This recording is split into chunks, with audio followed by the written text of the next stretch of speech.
سورۃ الفجر میں بھی آتا ہے قوم عاد کو ذات العماد کہا گیا، اور قوم سمود کے بارے میں آتا ہے وَثَمُودَ الَّذِينَ جَابُوا الصَّخْرَ بِالْوَادِ، اور قوم سمود کے ساتھ جنہوں نے وادی میں چٹانوں کو تراشا تھا۔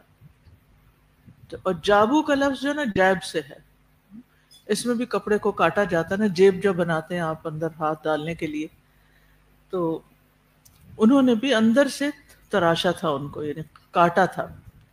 اور بڑے بڑے محلات بناتے تھے، یہ نہیں کہ چھوٹی سی کوئی کوٹھڑی بنا دی پتھر کاٹ کے، نہیں، بڑے بڑے محلات بناتے تھے۔ جیسے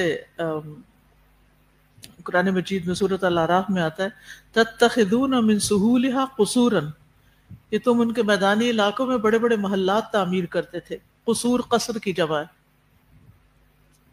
تو قوم سمود ان تعمیرات کو کس غرض سے بناتے تھے؟ یہ تعمیرات کس مقصد کے لیے تھی؟ صرف ضرورت کے لیے نہیں تھی، بلکہ شان و شوکت کی نمائش کے لیے تھی، کہ ہم بڑی شان و شوکت والی قوم ہیں، اور اس سے ان کی بڑائی ظاہر ہوتی تھی، ان کی دولت اور قوت اور ان کے فن کی نمائش ہوتی تھی۔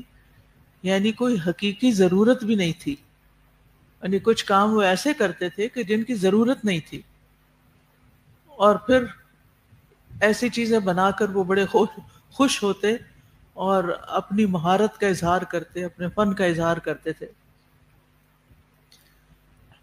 اب آپ دیکھیں کہ گھر بنانے کا مقصد کیا ہونا چاہیے۔